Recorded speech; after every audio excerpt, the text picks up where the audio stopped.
en primer lugar, aparte de daros la bienvenida, pues quería agradecer, por supuesto, al Centro Criptológico Nacional y al Mando que nos hayan cedido este espacio en el... Perdona, ¿el tiempo me lo podéis poner? Y que nos haya cedido este espacio para organizar un módulo dedicado a la cibercriminalidad, ¿no? Que nos haya dado esta oportunidad al Ministerio del Interior, a la Oficina de Coordinación de Ciberseguridad. Porque la verdad es que desde el Ministerio del Interior entendemos que aunque es un poco un cliché, es cierto que cibercriminalidad y ciberseguridad no dejan de ser dos caras de una misma moneda, ¿no? Al final, desde el Ministerio del Interior sostenemos, y es uno de los pilares de nuestro plan estratégico contra la cibercriminalidad, que no es posible un uso seguro del ciberespacio sin una lucha eficaz, sin una lucha eficiente contra la cibercriminalidad, y que tampoco es posible ser exitoso en la lucha contra la cibercriminalidad si no existe una cultura de ciberseguridad en la población, en las empresas, y si no existe una interacción entre esos dos entornos. El entorno dedicado especialmente a la cibercriminalidad y el entorno dedicado especialmente a la ciberseguridad, ¿no? Y sobre eso pues hablaré un poquito a lo largo de mi intervención. En este módulo nosotros hemos querido desde la OCC contar con quienes entendemos que son los principales actores en la lucha contra la cibercriminalidad, ¿no? Hemos empezado un poco, pues quizá de lo más general, estratégico, pues empezando por el propio Ministerio del Interior, esta oficina de coordinación, que hablaré de coordinación en ciberseguridad dentro del Ministerio del Interior. Hemos contado con la Fiscalía de Sala de Criminalidad Informática, con doña Elvira Tejada, que nos hablará un poco de la orientación jurídica de la lucha contra el ciberdelito. Después tendremos representantes de las fuerzas y cuerpos de seguridad del Estado, de Policía Nacional, Guardia Civil, que empezaremos también un poco desde lo más general, viendo pues, capacidades en lucha contra el ciberdelito, nuevas amenazas, nuevas formas de delincuencia. Después pasaremos un poco más a técnicas de investigación, fenómenos disruptivos como puede ser blockchain, Web3, etcétera. Y terminaremos con casos de éxito de ambos cuerpos policiales, tanto de la Policía Nacional como de la Guardia Civil. Por último, hemos querido, por supuesto, contar con representantes de otros de los que son pues, actores claves en la lucha contra la ciberdelincuencia, que son las policías autonómicas que tienen competencias integrales en España. Hemos querido contar con Ertzaintza, con Mossos d'Esquadra y con la Policía Foral Navarra, que ya en el día de mañana harán unas intervenciones también de distintos aspectos, ¿no? Parte de aspectos organizativos, aspectos operativos, y una de ellas sobre un aspecto pues quizá que se trata menos frecuentemente en este tipo de foros, pero que es de una enorme relevancia, que es la ciberviolencia de género, ¿no? Y esto conforma un poco la estructura del módulo de cibercriminalidad que hemos organizado desde la OCC, desde el Ministerio del Interior, y que esperamos pues, que os sea provechoso. Y yo estoy convencido que sí, porque la verdad es que los ponentes que vienen a continuación de mí pues, son enormemente capaces y enormemente competentes en este ámbito, ¿no? Y bueno, ya comenzando con mi intervención, que es un poco quizá, como digo, pues por ser la más generalista, pues de carácter más institucional y por tanto pues quizá un poco más árida, tiene de bueno que como es la primera hora de la mañana, pues se hace como más llevadero, ¿no? Para esto os hablaré un poco primero de quiénes somos, brevemente, ¿no? Sin extenderme demasiado, no tenemos demasiado tiempo, de quién es la OCC, de dónde venimos, cómo nacemos, un poco de contexto general en cuanto a cibercriminalidad y en cuanto a ciberseguridad. También sin profundizar demasiado, porque es seguro que las cifras de ciberdelito siempre en este tipo de módulos, de conferencias en torno a la cibercriminalidad, es algo que salen en varias ocasiones, de algunas características que hacen de la ciberdelincuencia un fenómeno que necesita especial coordinación para su combate, y un poco pues, de cómo enfocamos esto desde el Ministerio del Interior, y finalmente un poco algo que todos sabemos, pero que yo siempre quiero recordar, y es que toda coordinación, toda generación de inteligencia parte del conocimiento previo de los hechos. Es decir, de que nos llegue a las fuerzas y cuerpos de seguridad del Estado y a los organismos que trabajamos en ciberseguridad o contra la cibercriminalidad, nos llegue información de lo que está pasando. Bueno, como decía, brevemente sobre quiénes somos, la Oficina de Coordinación de Ciberseguridad es un órgano técnico, de la Secretaría de Estado de Seguridad que básicamente nace en el año 2014 con dos funciones. Una es la de la coordinación técnica de fuerzas y cuerpos de seguridad del Estado en materia de ciberseguridad, y la otra el asesoramiento en ciberseguridad, ciberinteligencia estratégica y técnica al Secretario de Estado de Seguridad para la correcta toma de decisiones, ¿no? Nace, como decía, en 2014, inicialmente es la respuesta que desde el Ministerio de Interior se da a la primera Estrategia Nacional de Ciberseguridad, que planteaba una serie de retos que eran del ámbito competencial del Ministerio del Interior. De manera que se entiende que tenemos que tener, desde el Ministerio, algo dedicado específicamente a la ciberseguridad. Y ahí nace la Oficina de Coordinación Cibernética, entonces. Al principio se engloba dentro del Centro Nacional de Protección de Infraestructuras Críticas, porque uno de esos aspectos relevantes dentro de la estrategia era la protección en ciberseguridad de las infraestructuras críticas. Andando el tiempo, va desarrollando esas competencias de protección de ciberseguridad de las infraestructuras críticas, pero se ve además que el ámbito competencial en materia de ciberseguridad del Ministerio del Interior es más amplio que eso. Por lo cual, en el año 2020 se decide configurar la Oficina de Coordinación ya de ciberseguridad, no cibernética, como un organismo autónomo dependiente de la Dirección General de Coordinación y Estudios en la Secretaría de Estado de Seguridad, ¿no? Eso es un poco cuál ha sido nuestra trayectoria vital. A lo largo de esa trayectoria, pues larga digamos, en tiempos ciber, porque el tiempo ciber, un mes, es un periodo muy largo, pero muy cortita en tiempo administrativo, porque en realidad, pues desde 2014, que se crea, hasta 2020, que se configura como organismo propio, pues bueno, no es mucho tiempo. En esta trayectoria se han ido configurando, digamos, nuestras funciones. Ahí las tengo divididas, unas en gris, en rosado y en azul. Las que están en gris, digamos, son las que tienen más relación con la generación de inteligencia estratégica y técnica, y con la coordinación tanto de los organismos dependientes de la Secretaría de Estado, como de la Secretaría de Estado y sus organismos dependientes con otros actores en materia de ciberseguridad, como puedan ser, por ejemplo, los CSIRT de referencia.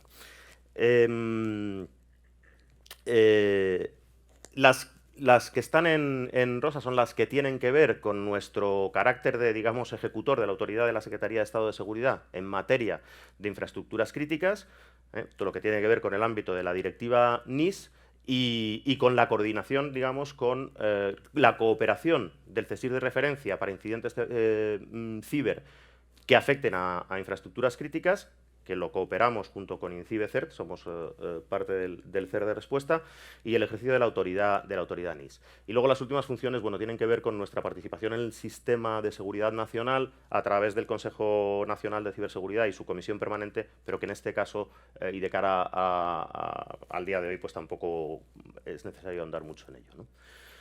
Decía que empezaba un poco con una presentación de quiénes somos breve, y que también brevemente quería dar un poco una visión global de cuál es el estado de situación en materia de cibercriminalidad y de ciberseguridad. Quiero decir, la gráfica habla por sí misma, ¿no? Vemos que en 7 años, desde 2015 hasta 2022, la cibercriminalidad crece un 351,17%.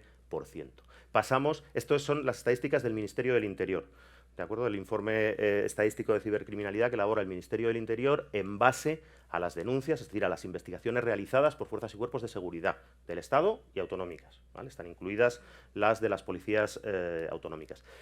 Como digo, pasamos en 2015, poco más de 83.000 delitos a más de 374.000 en el año 2022, ¿no?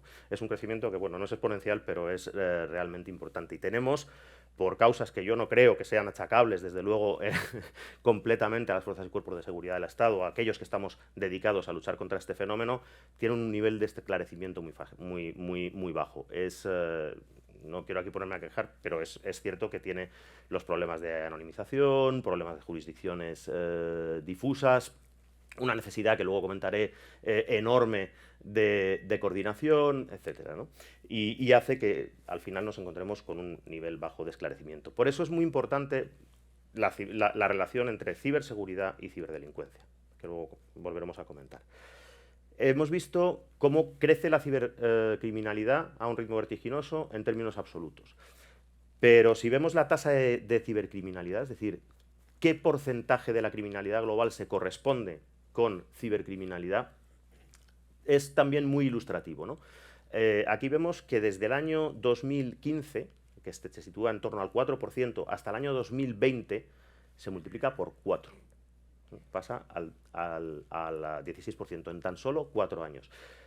Observamos además que es evidente, esto está más que analizado, ¿no? En el año 2020, como efecto de la pandemia, pues se produce un crecimiento mucho más sustantivo que otras veces en términos relativos de cibercriminalidad con respecto a la criminalidad total. Pero ese crecimiento se mantiene, no termina con la pandemia.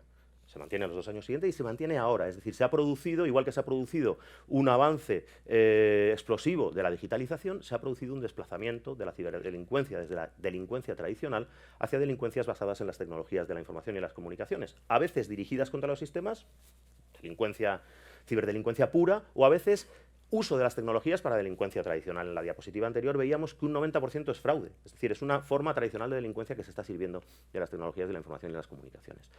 Bien, esto un poco en cuanto a ciberdelincuencia, pero es que decía que hay relación con la ciberseguridad. Y si vemos un poco, y esto ya estamos entrando en más ciberincidentes puros, es decir, no necesariamente delictivos, esto es una gráfica de los incidentes que se reportan por los Estados miembros anualmente a ENISA para la elaboración de su informe anual de incidentes significativos que afecten a operadores de servicios esenciales.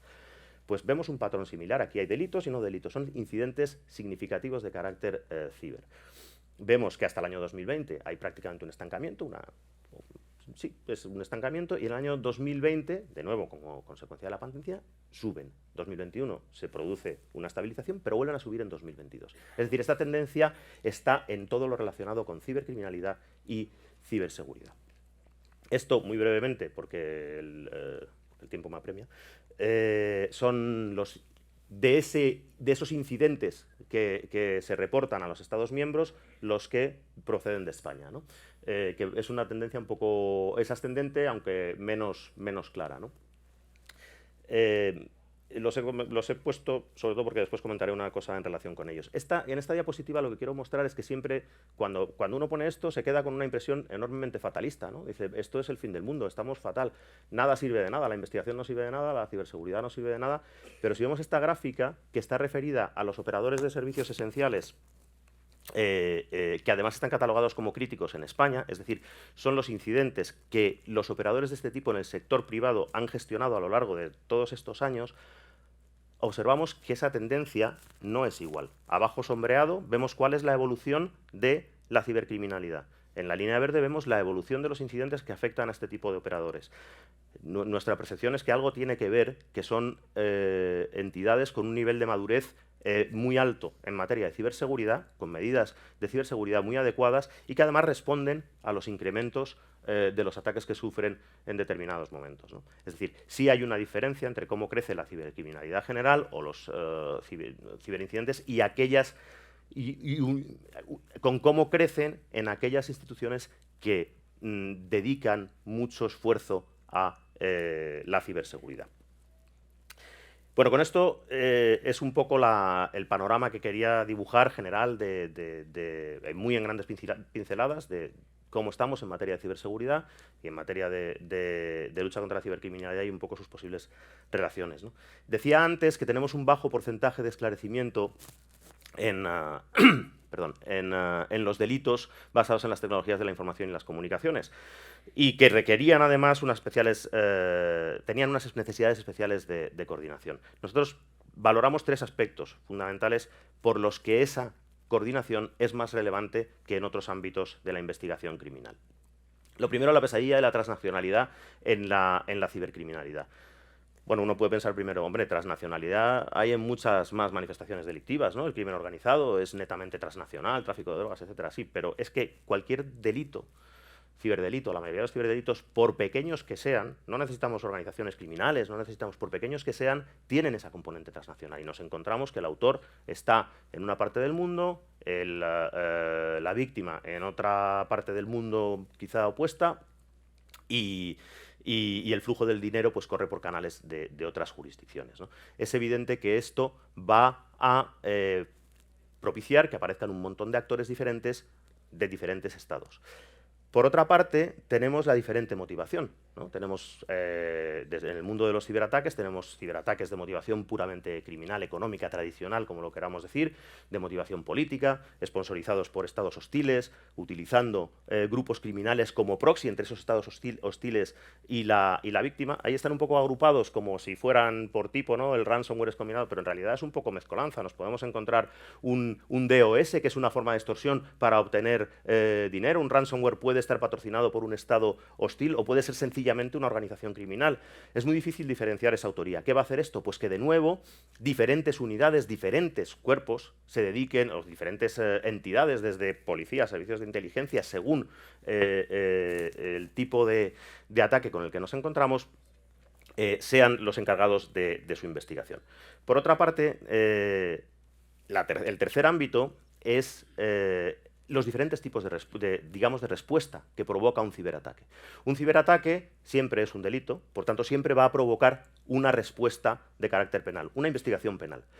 Pero también un ciberataque siempre va a provocar una respuesta de mitigación, que normalmente va a correr a cargo de los CSIRT, por eso es la imagen del bombero, ¿no? Que tiene que apagar el primer incendio, tiene que volver aquello a la normalidad. Y esas dos respuestas siempre van a generar información que va a ser de utilidad para los otros actuantes. Siempre en la mitigación de los incidentes se obtiene información de valor para la investigación, de hecho suele ser el punto de partida, y durante una investigación penal se obtiene también información sobre el modo de operar de las organizaciones criminales, que será de utilidad para aquellos que tienen que responder a sus acciones. Y nosotros entendemos que es una parte fundamental del trabajo coordinar ambas respuestas, ¿no? ¿Por qué? Porque esto lo que decía es, van apareciendo diferentes actores, pues cuerpos y cuerpos, CSIRTs, fuerzas y cuerpos, hasta que al final, prácticamente, cuando empieza a actuar tanta gente, corremos el riesgo, no siempre es así, se hace coordinación, pero corremos el riesgo de que todo se complique y se nos enmaralle mucho el panorama y no seamos capaces de ver lo que hay detrás. En ese sentido, pues nos parece evidente que hace falta una fuerte cooperación en tres ámbitos: entre las fuerzas y cuerpos de seguridad, de las fuerzas y cuerpos de seguridad con otras entidades, como pueden ser los CSIRT, servicios de inteligencia, etcétera, y una fuerte cooperación nacional e internacional. Desde el punto de vista del Ministerio del Interior y de la OCC, nosotros aspiramos no a ser el centro del mundo, pero sí tratamos de coordinar, de hacer coordinación en todas esas esferas. Somos la oficina que recibe la información técnica y estratégica de fuerzas y cuerpos y que los coordina técnicamente en materia de ciberseguridad. A la vez somos el canal específico de comunicación con los CSIRT de referencia y tenemos desde hace un tiempo un canal absolutamente fluido con la Fiscalía de Sala de Criminalidad Informática, particularmente con aquellos incidentes que entran directamente o que son de conocimiento, en primer lugar por la Oficina de Coordinación de Seguridad, que son aquellos que afectan a los operadores de servicios esenciales. De manera que esa es nuestra visión, eso es lo que pretendemos nosotros, enriquecer con esas fuentes la información que va llegando y compartirla y distribuirla entre los diferentes actores. Esa es la visión que nosotros tenemos de lo que hacemos y de lo que debemos potenciar y debemos hacer cada vez más en el futuro. Y muy brevemente decía que estaba la necesidad de conocer, para que cualquier cosa de este tipo se pueda hacer, sea inteligencia, coordinación, etcétera, necesitamos saber lo que está pasando en dos frentes. Uno, en materia de ciberseguridad, a través de las denuncias, es fundamental recibir la denuncia en todo tipo de ataque y en todo tipo de infracción penal para poder empezar a trabajar y para poder extraer información, después tratarla y obtener inteligencia, y también de los ciberincidentes.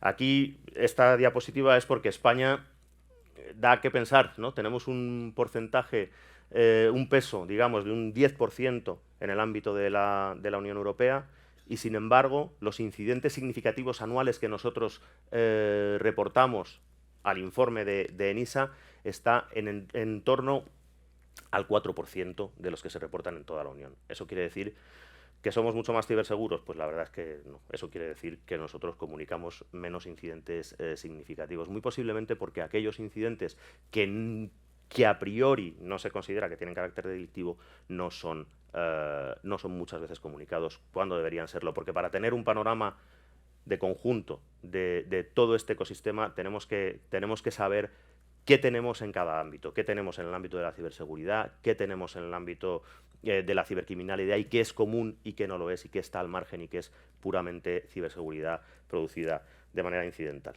Y con esto, a 23 segundos, y porque sé que Yolanda es absolutamente estricta con los tiempos y no quiero que me regañe, y os recomiendo que hagáis lo mismo, por mi parte he terminado y si queréis cualquier pregunta, cualquier cuestión, estoy a vuestra disposición. Muchas gracias.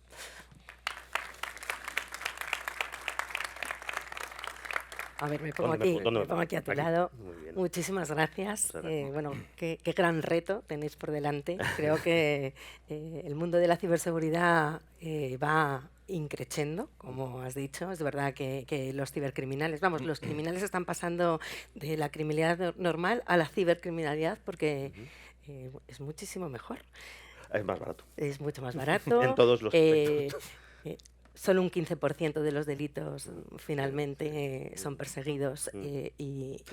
Perseguidos no, tenemos el nivel de esclarecimiento. Perseguimos todos los que llegan a nuestras manos en la medida de nuestras posibilidades. Con lo cual, efectivamente, pues los ciberdelincuentes, los delincuentes pues están pasando a los delitos cibernéticos. No hay preguntas, pero yo sí creo que además la OCC tenéis un gran reto que tenemos aquí a la vuelta de la esquina, la temida NIS2 y la CER y cómo, ¿sabes? Cómo todo eso se va a coorganizar y a coordinar. Y tenéis este año para hacerlo. ¿Y cuánto tiempo tengo ahora? Porque, en fin, para una respuesta de 2 minutos, pues sí, efectivamente, tenemos este año, tenemos hasta octubre de 2024. Mañana, de hecho, hay una reunión conjunta del Grupo de Cooperación NIS de la Unión Europea y del Grupo de Cooperación CER de la Unión Europea, y precisamente sobre eso, sobre la implementación coherente de ambas directivas en toda Europa. Aquí en España, pues se está haciendo mediante la transposición de ambas directivas en el ámbito del Ministerio del Interior. El Ministerio del Interior es quien tiene las competencias exclusivas en materia de infraestructuras críticas y eso incluye, por supuesto, las competencias en ciberseguridad y la autoridad, como decía, del Secretario de Estado en Ciberseguridad, que ejerce a través de la Oficina de Coordinación de Ciberseguridad. Por eso, la transposición de la directiva NIS2, que incide en este ámbito, es responsabilidad de la OCC, y la transposición de la directiva CER, que incide más sobre el ámbito físico, que incide básicamente sobre el ámbito físico, es competencia o responsabilidad del CNPIC. Con la diferencia de que la NIS2, al ser un ámbito mucho más amplio, que abarca mucho más que la pura protección de la ciberseguridad de las infraestructuras críticas, tiene muchos más actores implicados. De manera que el Ministerio del Interior, a través de nuestra oficina, es el responsable, pero existen 3 ministerios competentes más, que son el Ministerio de Presidencia, a través del DSN, el Ministerio de Defensa, a través del CCN y del Mando Conjunto del Ciberespacio, y el Ministerio de Asuntos Económicos, a través de SEDIA y SETELECO. De manera que, bueno, pues en principio reviste más complejidad, porque tenemos que coordinarnos con esos 4 ministerios, por una parte, y luego, además, hacer esa coordinación interna del Ministerio del Interior para que sea coherente, efectivamente, creo que con la directiva CER.